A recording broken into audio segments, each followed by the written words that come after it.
Kalau dohiriyah itu sifatnya kayak dene alam dunia, ya. Kalau duriyah kayak dene alam dunia, kalau nasabiyah itu alam akhirat. Maka begitu goib ya. Maka hanya hati yang melihat, jiwa yang jernih saja bisa melihatnya. Terutama yang apa? Paham tentang teori takwiliyah, teori koniyah itu ya. Saya ulangi, kalau duriyah kaitannya adalah kayak alam dunia yang syahadah. Tapi kalau nasabiyah seperti alam akhirat yang huwaibiyah. Karena dohir itu jasmani syahadah. Tapi kalau rohani adalah huwaibiyah itu ya. Nah ini maka nasab itu persoalan huwaibiyah. Makanya kalau kalau orang itu karena sukar tak mau memahami, artinya apa? Terjebak pada apa? Duriyah tok ya. Kesombongan, tak mau menempuh apa nasabiyah, akhirnya apa, tak tahu hakikat, tak bisa menakwili apa itu nasabiyah, akhirnya terjungkirlah kita dalam kekeliruan yang fatal, sehingga membangun hubungan sosial tidak apa, tidak harmonis, tidak bersaudara, tak solidaritas, tapi membangun konflik gara-gara apa, kita tidak paham apa itu duriyah, apa itu nasabiyah. Nah itu, maka dengan lewat ini saya ajak, ayo memahami duriyah. Asal katanya satu biji sawi, satu gen kehidupan. Nah itu. Gen kehidupan dapat dilihat apa? Lewat teori DNA. Nah itu. Nah kemudian satu nasbun, tanda peringatan. Yaitu apa? Soal rohaninya. Gerakan hati, kelingan mata, impian jiwa. Kemudian sesuatu yang tersirat di balik yang ada. Itulah rohaniah. Kayak kita kan bisa ngomong ya, bisa mulutnya congornya ngecebres. Itu kan karena kita masih ada roh. Lah itu. Jadi lisan saya itu menggambarkan roh ya. Roh itu hidup tapi disimbolkan lewat lisan. Saya bisa matanya melotot ya. Itu karena saya ada roh. Yang melotot itu rohnya mungkin ya. Gerak hidup itu roh. Roh itu spirit. Yaitu semangat ada, semangat yang dinamis. Cuma kan orang keto, roh nggak bisa melihat. Yang bisa lihat Allah, roh gitu ya. Tapi tanda rohnya ada. Saya ngomong ya, saya ompong sampai mulutnya ngecebres ya, ngecuar, matanya melotot, gerakannya. Nah itu tanda-tanda adanya kita. Saya masih ada roh. Kalau rohnya dicabut, saya modar mampus, nggak bisa bergerak. Bungkamlah mulut saya, terpejam mata saya untuk abadi. Lah itu ya. Maka ingat ini. Ingat, duriyah lahiriah seakan nasabiyah adalah batiniah. Udah paham ya? Jadi soal duriyah dan nasab dalam hal keturunan Nabi itu paham ya, jelas. Ya. Jelas. Kalau nggak jelas silakan ngaji pada saya 3 hari 3 malam. Ya minumannya apa? Mungkin karena saya nggak doyan kopi ya, karena mah ya, yaitu minumannya teh manis, tubruk ya. Wedangnya kerupuk antor. Itu ya, itu.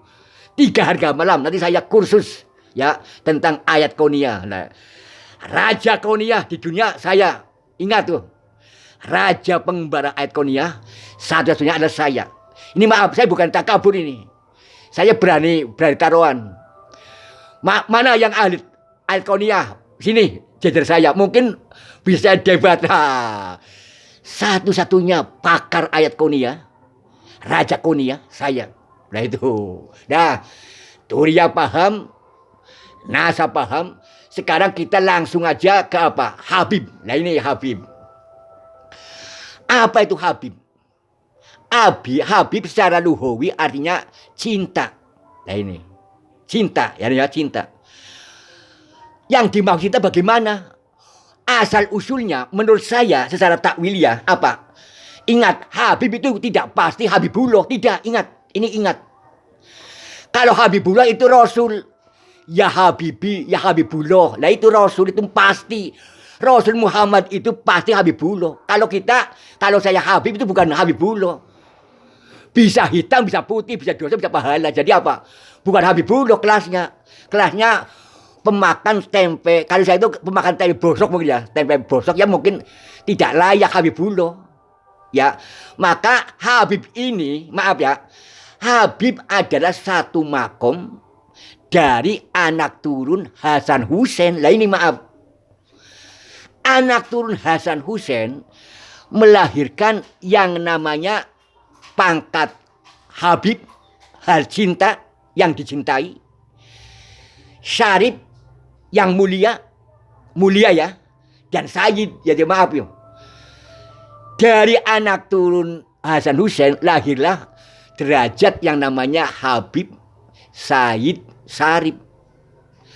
Hal cinta yang dicintai, Sayyid yang tuan, Syarif tuan ya, Sayyid itu tuan, Syarif itu mulia. Jadi cinta, tuan, mulia, lihat ya. Nanti kalau wadon Syarifah ya itu ya. Jadi konsep Habib ini adalah datang dari anak cucu Hasan Hussein. Ini ingat, zaman Nabi nggak ada Habib itu. Habib itu ada abad berikutnya. Karena apa? Mengapa ada Habib? Karena umatan Indonesia, Nahdiyin NU itu sangat cinta Rasul. Buktinya apa? Suka baca Barzanji itu ya. Baca Barzanji. NU itu jago maca kitab Al-Barzanji. Kitab yang memuji tinggi Nabi Muhammad itu NU Nahdiyin. Maka dari pembacaan kitab itu, saking cintanya pada Nabi Muhammad, maka lahirlah konsep Habib. Nah itu. Dan ada lagi konsep Syarif ya. Karena apa? Cintanya pada Nabi yang Sayyidah, yang Sayyid. Cinta pada Nabi yang Syarif mulia. Cinta pada Nabi yang Habibullah, maka lahirlah anak turun Hasan Hussein disebut apa? Habib, Syarif dan Sayyid itu. Ini jangan langsung badali sendiri. Ini secara fenomenologi, secara ikoniyah tadi kaitannya dengan Al-Barzanji. Kitab Al-Barzanji itulah yang akhirnya melahirkan konsep-konsep Habib, Sayyid dan Syarif itu. Karena orang NU itu cinta Nabi, maka senang dibai Al-Barzanji. Maka cintanya pada Rasul itu seakan apa? Sampai ke darah daging, ke tulang sumsum. Nah itu. Orang NU itu cintanya pada Nabi Muhammad itu ke tulang sumsum. Kalau Muhammadiyah beda, apalagi Persis itu beda. Maka maaf, kalau mencari orang Muhammadiyah cium tangan pada Habib itu nggak ada ya. Orang Persis cium tangan Habib nggak ada. Yang mau cium tangan Habib adalah NU. Kenapa? Cinta pada Rasul tinggi, mendarah daging. Saking cinta Rasul, maka anak cucunya Hasan Hussein rela dicium tangannya itu. Jadi ingat, mencium tangan Habib itu bukan berarti Habib itu baik dan tidak baik, tapi apa? Dia cinta pada Rasul itu. Maka jangan disalahgunakan, dicium tangannya langsung. Maaf, saya aja kalau mencium tangan kiai gak sembarangan. Saya seleksi dulu. Mana kiai yang saya cium tangannya itu saya ada.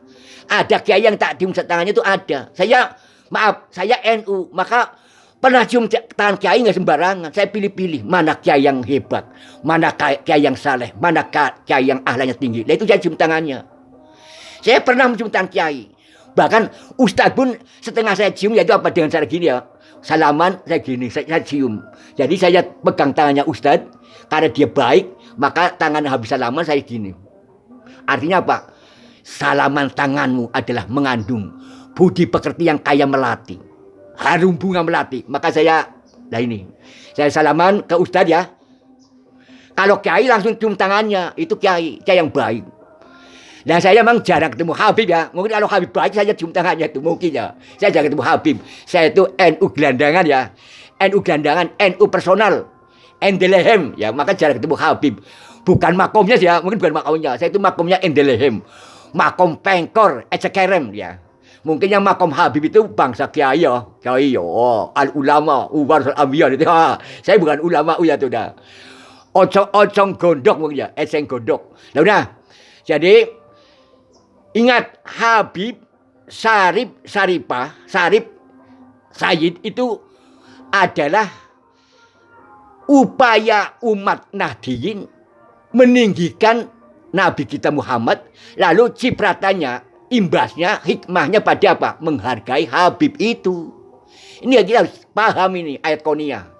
Ya, jadi zaman Nabi kan belum ada panggilan Nabi itu Habib, Sayyid itu enggak ada. Jadi panggilan Sayyid, Habib, Syarif itu setelah Nabi wafat, Hasan Hussein wafat, baru ada abad berikutnya ya. Karena apa? Mendalami Al-Barzanji, maka lahirlah bahasa-bahasa. Ini cara namanya ilmu apa? ilmu semantik ya, ilmu semantik atau etimologi sejarah kata itu. Jadi Habib Syarif dan Said itu dari proses sejarah kata. Menurut saya sejarah kata Habib Syarif dan Said itu yaitu setelah meninggalnya wafatnya Hasan Hussein. Karena tingginya cinta pada Rasul, maka anak turun Hasan Hussein dihargai lumayan tinggi, dicium tangannya. Nah itu ya, nah itu. Nah ini maka aja main-main, jangan tertipu oleh sudah dicium tangannya ternyata kembali lo kan lucu ya. Sudah dicium tangannya kok menghina saya, lah kan lucu. Seakan menciumnya nggak ada gunanya. Kalau gitu nggak usah mencium ya. Lah ini yang bahaya gini. Habib palsu tadi di sini sudah temannya dicium tangannya, dia itu menghina kita. Ingat, kita mencium tangan Habib karena apa? Kita itu cinta pada Rasul setinggi langit itu. Iling-iling. Orang NU itu kalau baca tahiyat pakai apa? Sayyidina. Allahumma sholli ala Muhammad wa ala alihi sayyidina Muhammad. Orang Muhammadiyah nggak pakai itu. Orang Persis nggak pakai itu. Ingat, orang NU itu saking cintanya, yaitu pakai sayyidina itu. Gitu ya, udah.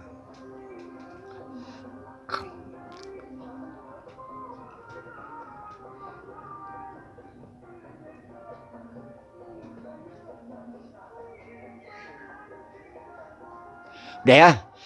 Jadi saya ulangi bahwa tentang tadi ya, Sayyid Syarif Habib itu adalah dari sejarah kata. Lahirnya itu seiring dengan kitab Al-Barzanji mungkin ya, zaman dulu mungkin itu. Maka yang